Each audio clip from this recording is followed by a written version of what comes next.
Mumbai mafia की 6 दिहाइयों का लंबा और मुश्किल तरीन सफर। ये दास्तान एक ऐसे शख्स के गिर्द घूमती है जिसने बहादुरी, चालाकी और मजबूत आसाब की बुनियाद पर खुद को डॉन बनवाया।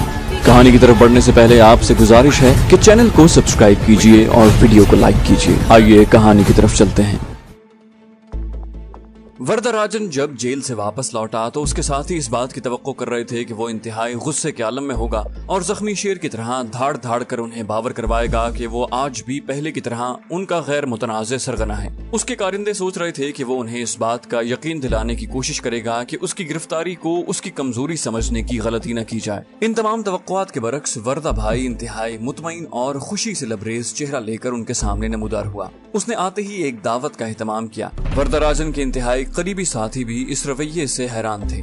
वो इस बात पर भी अंगुश्त बदंदा थे कि वर्दा भाई ने उन्हें एंटीना कंसाइनमेंट वापस करने का हुक्म दे दिया था। उनकी सोच सिर्फ वाकयात का ताक़ुब इसी हद तक कर पा रही थी कि ऐसा करना तो एक बड़े माली नुकसान पर मुंतज होगा। लेकिन इन तमाम फिक्रों से आजाद वर्दा भाई ने अपने तमाम लोगों को एक दावत का एहतमाम करने के लिए कह दिया था। उसके कारिंदे इस बात से नाशना थे कि दरख्त अब फलदार हो चुका है, इसलिए उसमें झुकाव पैदा हो गया है। उसने एंटीना कंसाइनमेंट के बदले अपनी जिंदगी का सबसे बड़ा सौदा किया था। हाजी मस्तान के साथ काम करना तो हमेशा से उसका देरीना ख्वाब था, लेकिन वो महज एक कारिंदे की हैसियत से काम करने की बजाय प्लेट में अपने भरपूर हिस्से का खाहा था। हवालात में तो पुरतपाक तमिल लफाजी के साथ हाजी मस्तान और वरादा भाई आपस में एक मुआहिदा कर चुके थे। रिहाई के बाद वरदराजन एक हफ्ते अपने बिस्तर पर लेटे यही ख्वाब देखता रहा कि कुदरत ने उसे छोटे मोटे कामों से निकलकर चढ़ते सूरज हाजी मस्तान का बाजू बनने का सुनहरी मौका फराहम किया है। वर्दा भाई को इस बात का बखूबी अंदाजा था कि स्मगलिंग में कदम रखना उसके लिए जुए शीर लाने के मुतरादिफ है,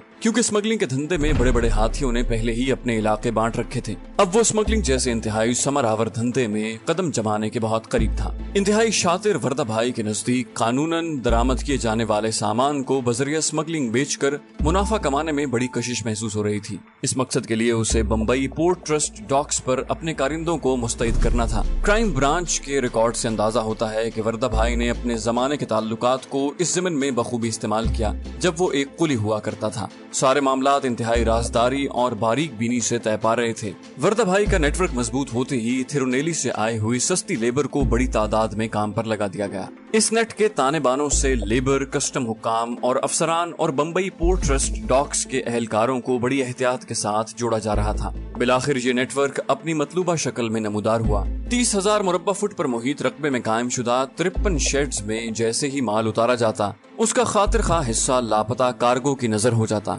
वर्दा भाई की जानिब से भर्ती कराए गए कारकुनान डॉक्स पर फौरन से पहले माल को इधर उधर कर दिया करते थे। फिर उस सामान को गलत डिलीवरी, लापता सामान, गलत जगह पर पहुंचाया गया सामान, शॉर्ट लैंडिंग और गर्जे के हर उस दर्जाबंदी के मुताबिक मुनकसिम और मंसूब कर दिया जाता था कि ट्रांसपोर्ट की बुक में हर मुमकिना इंदराज हो जाए। दरामद शुदा माल की गुमशुदगी की रिपोर्ट दर्ज करवाने के बाद अपनी रकम इंश्योरेंस कंपनी से वसूल कर लिया करता था। सामान वर्दा भाई के कब्जे में आ जाता था, जो कि दरामद कुनंदा से इंश्योरेंस की आधी रकम वसूल करने के बाद बगैर ड्यूटी दरामद शुदा माल औने पौने दामों में दरामद कुनंदा को पहुंचा दिया करता था। अव्वलन तो दरामद कुनंदगान को उन जराइम से परेशानी महसूस हुई, लेकिन जब उन्होंने देखा कि वर्दा भाई से गठजोड़ करने में उन्हें दोहरा फायदा है तो उन्होंने वर्दा भाई से मिलाप कर लिया। इस सारे खेल में असल नुकसान इंश्योरेंस कंपनियों को हो रहा था। इंश्योरेंस कंपनियों ने इस बात का बजरिया तफ्तीश खोज लगा लिया कि एक साजिश के तहत पोर्ट पर उतरने वाले माल को डॉक्स पर फैला दिया जाता है। लिहाजा उन्होंने इस किस्म की कार्रवाइयों की रोकथाम की गरज से ज्यादा मुस्तैदी का मुजाहरा करने की ठान ली।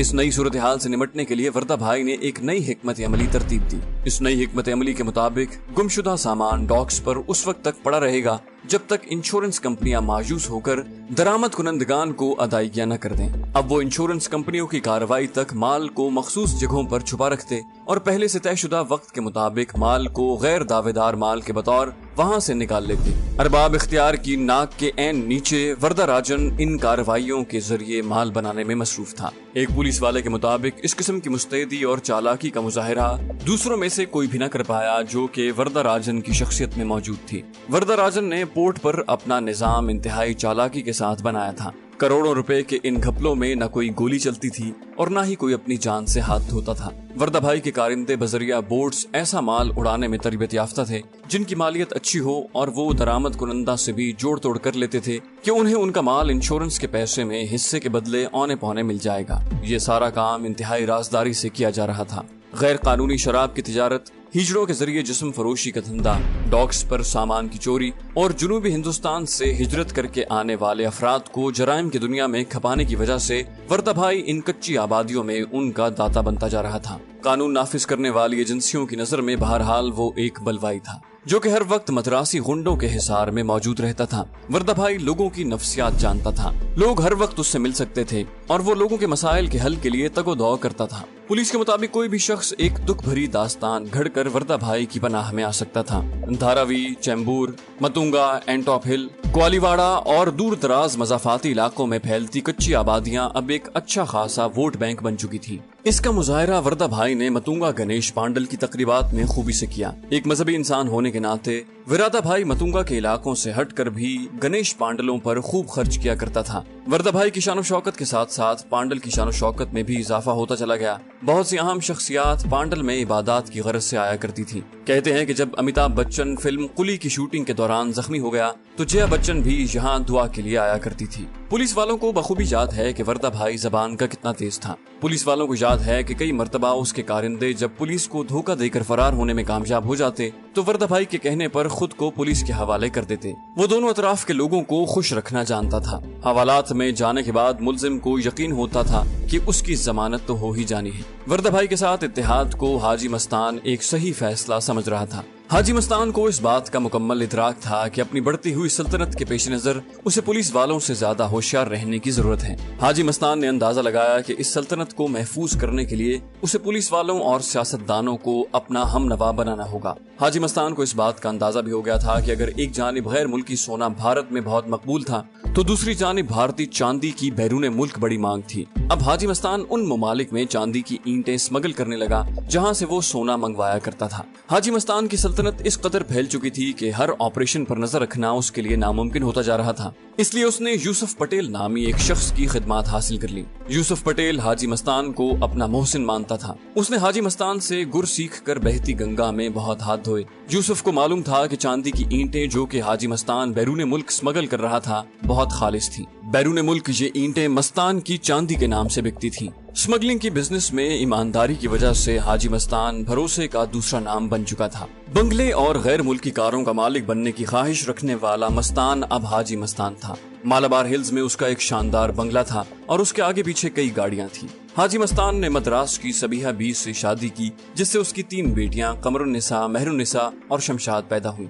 हाजी मस्तान का कारोबार और ताकत का हुजूम हर गुजरते लम्हे के साथ बढ़ता जा रहा था। अब चैम्बूर, वर्सोवा और थाना क्रीक के पोर्ट हाजी मस्तान की जेर निगरानी काम कर रहे थे। 1970 के अवाइल में वरादा भाई बम्बई के वस्त में, हाजी मस्तान जनूबी हिंद और मगरिब में और उनका एक बहुत ही अहम कारकुन करीम लाला बम्बई के डॉन और स्मगलरों को सारे बम्बई में अफरादी कुव्वत फराहम कर रहा था। जब भी इन अफराद का नाम एक साथ लिया जाता तो भारत के छोटे मोटे नौजवान गुंडों के दिलों में ख्वाहिशात का समंदर ठाठे मारने लगता। करीम लाला कब बम्बई आया इसका कुछ पता नहीं, हत्ता कि उसके घर वाले भी इस बारे में कुछ नहीं जानते। सिर्फ इतना अंदाजा होता है कि 1930 की दिहाई में करीम लाला बम्बई आया था। बम्बई उस वक्त भी एक आफाकी शहर के बतौर जाना जाता था। नेपाली, बर्मी, श्रीलंकन और काबुली पठान तलाश माश की खातिर यहाँ का रुख करते थे। उनके लिए खटमंडू, कोलंबो और काबुल से बढ़कर बम्बई में रोशन मुस्तकबिल बनाने के मौके मुयस्सर थे। अब्दुल करीम खान उर्फ करीम लाला 7 फुट लंबा और तवाना जिस्म का पठान था। अपने लीडर खान अब्दुल गफ्फार खान के बरक्स उसे तहरीक आजादी हिंद से कोई दिलचस्पी न थी। पख्तून जिरगा हिंद का मेंबर होने के बावजूद उसने इस तहरीक में हिस्सा न लिया बल्कि बम्बई को ही अपना वतन बनाने का फैसला किया। करीम लाला दीगर लोगों की तरह अपने शहर पेशावर से रोजगार की तलाश में बम्बई आया था। उसने ग्रांट रोड स्टेशन के करीब बेड़ा गली में एक मकान किराए पर लिया। तालीम और हुनर से बेबहरा करीम लाला ने अपना कारोबार शुरू करने की ठान ली। रोजगार की तलाश में दरबदर होने पर बिलाखिर कुछ अरसे बाद ही करीम लाला ने अपनी रिहाइश से करीब ही सोशल क्लब नामी जुए का अड्डा कायम कर लिया। मजदूरों से लेकर मुतवस्सित तबके और मुतवस्सित तबके से लेकर मालदार लोगों तक सभी इस क्लब का रुख किया करते थे। उसके साथ ही करीम लाला ने उधार लेने वालों से 10% सूद की वसूली शुरू कर दी। इस कार्रवाई से कुछ लोग तो कट गए लेकिन क्लब की शोहरत में कोई खास फर्क न पड़ा। جب کریم لالا نے محسوس کیا کہ اس سودی رقم سے اس کا گلا بھرنے لگا ہے تو اس نے باقاعدہ سود پر قرض دینے کا کاروبار شروع کر دیا۔ یہی وہ وقت تھا جب عبد الکریم کریم لالا کے نام سے شہرت پانے لگا۔ کریم لالا اس کام میں اکیلا نہ تھا بلکہ ڈونگری میں جیل روڈ سے قریب اس کا بھائی عبد الرحیم خان عرف رحیم لالا بھی ایک سوشل کلب چلا رہا تھا۔ کچھ دیگر پٹھان بھی ارد گرد موجود تھے جو کہ سوشل کلب تو نہ چلاتے تھے لیکن اس قدر مالدار تھے کہ سودی قرضوں کا کاروبار کیا کرتے تھے۔ دیکھتے ہی دیکھتے بمبئی شہر میں پٹھان کمیونٹی زور پکڑنے لگی۔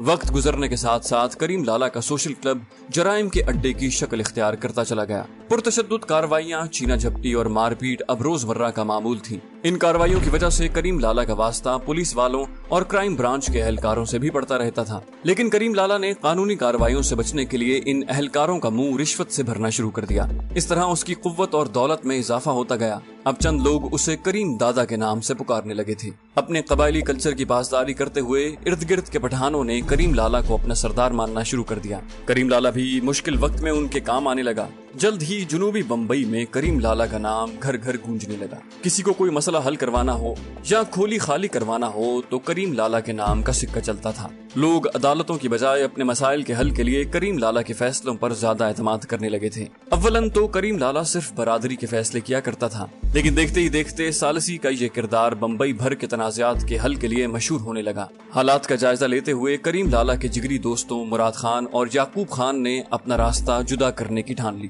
ان دنوں جنوبی بمبئی میں پگڑی سسٹم کی بنیاد پر گھر لینے کا رواج عام تھا۔ پگڑی کے تنازعات کے سلسلے میں بھی لوگ کریم لالا کو ہی یاد کیا کرتے تھے۔ کریم لالا نے محسوس کیا کہ ہر مہینے کی 10 تاریخ تک سودی قسط کے انتظار میں بیٹھے رہنے سے بہتر ہے کہ ان تنازعات کو نمٹا کر فی الفور پیسہ کمایا جائے۔ جب کریم لالا نے اس کاروبار میں قدم رکھا، اس کے خوف سے کئی لوگ خود ہی مکان خالی کر دیا کرتے تھے۔ کسی مالک مکان کے کہنے کی دیر ہوتی تھی کہ مجھے لالا کو بلانا پڑے گا، قابض شخص اس بات کو خاطر میں لائے بغیر کہ وہ صحیح ہے یا غلط فوراً مکان خالی کر دیا کرتا تھا۔ انڈیا کی تقسیم کے کئی سال بعد کریم لالا ممبئی میں پٹھانوں کا بے تاج بادشاہ بن چکا تھا۔ اس کی اصل عمر کا تو اندازہ نہیں ہے، لیکن 50 کی دہائی کے اوائل میں کریم لالا نے اپنی 50ویں سالگرہ بڑی دھوم دھام سے منائی تھی۔ کریم لالا نے کلف شدہ پٹھانی لباس کو خیر بات کہہ کر سفید سفاری سوٹ زیبدن کر لیا تھا۔ جدید لباس، کالے چشمے اور سگار کے دھوئیں نے کریم لالا کی شخصیت کو بدل کر رکھ دیا تھا۔ کریم لالا کے سٹائل میں اس قیمتی چھڑی نے 4 چاند لگا دیے جو اس کے کسی چاہنے والے نے اسے 50ویں سالگرہ پر بطور تحفہ دی تھی۔ یہ چھڑی مسجد میں بھی کریم لالا کے ساتھ جایا کرتی تھی۔ کسی شخص کی ہمت نہ ہوتی کہ کریم لالا کی نماز کے دوران ساتھ پڑی ہوئی چھڑی کو ادھر ادھر کر دے۔ کسی صوفے پر اگر یہ چھڑی پڑی ہوتی تو کسی کو جرت نہ ہوتی کہ اس صوفے پر بیٹھ جائے۔ یہ چھڑی بذات خود ایک خوف کی علامت بنتی جا رہی تھی۔ چمن سنگھ اور عبد القریشی جیسے مالک مکان جو کہ باقاعدگی کے ساتھ کریم لالا کی بیٹھک میں آیا کرتے تھے، محسوس کرنے لگے ہر مرتبہ مکان خالی کروانے کے سلسلے میں انہیں لالا اور اس کے غنڈوں کو بھاری رقم دینی پڑتی ہے۔ اس لیے اس رقم میں کٹوتی کی غرض سے یہ لوگ کئی مرتبہ لالا کا نام استعمال کرنے پر ہی اکتفا کیا کرتے۔ یہ لوگ اندرون خانہ ایک منصوبہ بنائے بیٹھے تھے، لیکن لالا کو قائل کرنے کے لیے کسی مناسب وقت کے منتظر تھے۔ جس دوران لالا CID اور پولیس والوں کے ہاتھوں مشکل وقت سے گزر رہا تھا، انہوں نے لالا کو مشورہ دیا کہ مکانات خالی کروانے کے لیے وہ بذات خود مواقع پر نہ جایا کریں اور نہ ہی اپنے بندے جمعے کے جمعے بھیجا کریں۔ اس پر لالا نے کہا، پھر کھولی کون خالی کروائے گا؟ جواباً انہوں نے کہا کہ ہماری کھوپڑی میں ایسا منصوبہ ہے جس سے لاٹھی بھی نہیں ٹوٹے گی اور سانپ بھی مر جائے گا۔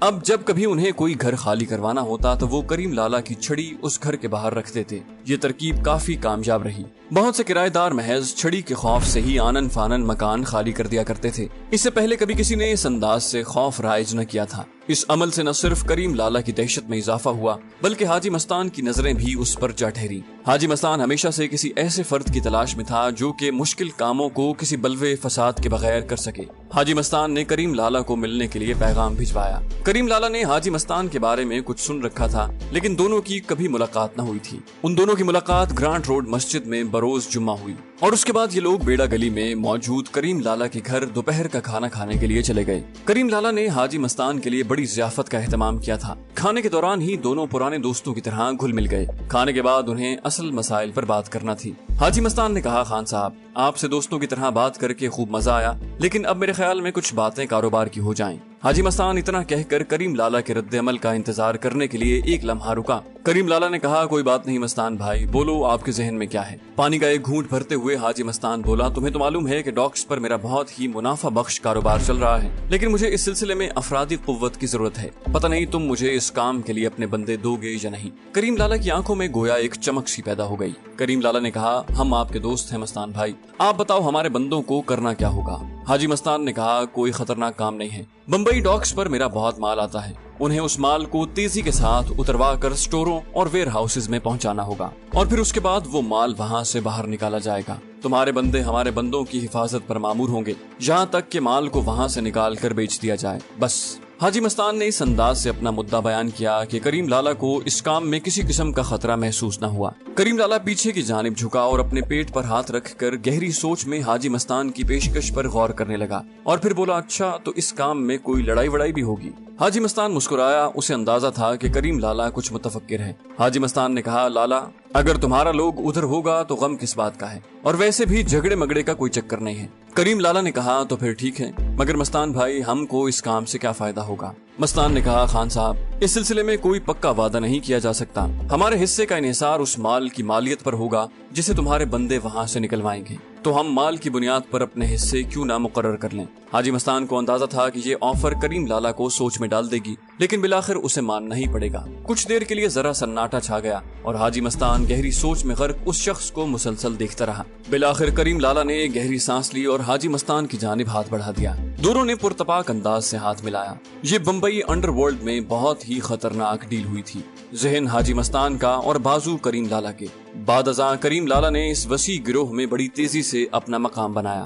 یہ نیا اتحاد پولیس والوں کے لیے بہت پریشان کن تھا، ایک جانب ایک منجھا ہوا اسمگلر اور دوسری جانب بے رحم انسان کی طاقت۔ گو کہ حاجی مستان کے سیاسی تعلقات اس قدر مضبوط تھے کہ ایجنسیاں اسے تنگ نہ کر سکتی تھیں، لیکن حاجی مستان کریم لالا کے بازوؤں کو بھی آزمانا چاہتا تھا۔ انتہائی احتیاط کے ساتھ پولیس نے کریم لالا اور اس کے بھائی رحیم لالا کے جوئے کے اڈوں پر چھاپے مارے، ان کے ہوٹل مینیجرز کو گرفتار کر کے ان سے سخت تفتیش کی۔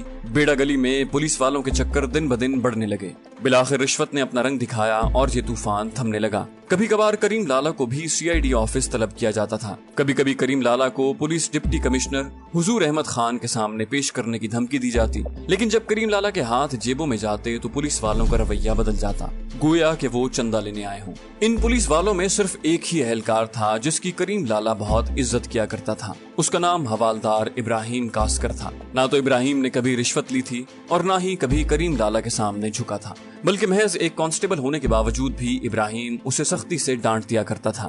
یہ دونوں ایک دوسرے کو عرصہ دراز سے جانتے تھے۔ ابراہیم کی شدید خواہش تھی کہ کریم لالا اپنے جوئے کے اڈے اور سود کا کاروبار بند کر دے، کیونکہ دونوں کام اسلام کی روح سے حرام تھے۔ کریم لالا کبھی کبھی اتنے بڑے ڈان کے سامنے ابراہیم کی جرت پر حیران ہوا کرتا تھا۔ ابراہیم ایک غریب کسان تھا، لیکن محض 75 روپے ماہانہ کی تنخواہ وصول کرنے کے باوجود اس نے کبھی رشوت کا راستہ نہ اپنایا تھا۔ کریم لالا نے ساری زندگی کبھی کسی کی اتنی عزت نہیں کی تھی جتنی ابراہیم کی۔ اس کی نظر میں ابراہیم ایک عظیم انسان تھا۔ کریم لالا ابراہیم سے تقریباً 10 سال بڑا ہونے کے باوجود اسے ابراہیم بھائی کہہ کر پکارتا تھا، لیکن کسی کو معلوم نہیں تھا کہ اس ایماندار ابراہیم کاسکر کا بیٹا داؤد ابراہیم ایک دن انڈر ورلڈ کا بے تاج بادشاہ بنے گا۔ تو دوستو یہ تھی ہماری آج کی ایپیسوڈ۔ امید کرتے ہیں آپ کو ہماری کہانی پسند آئی ہوگی۔ جانے سے پہلے اس ویڈیو کو لائک کیجیے اور شیئر کرنا مت بھولیے۔ کامنٹ کر کے ہمیں بتائیے کہ آپ کو ہماری ویڈیو کیسی لگی، اور اگر ابھی تک آپ نے اس چینل کو سبسکرائب نہیں کیا تو اسے سبسکرائب کیجیے اور بیل آئیکن دبا کر آل نوٹیفیکیشنز آن کر لیجیے۔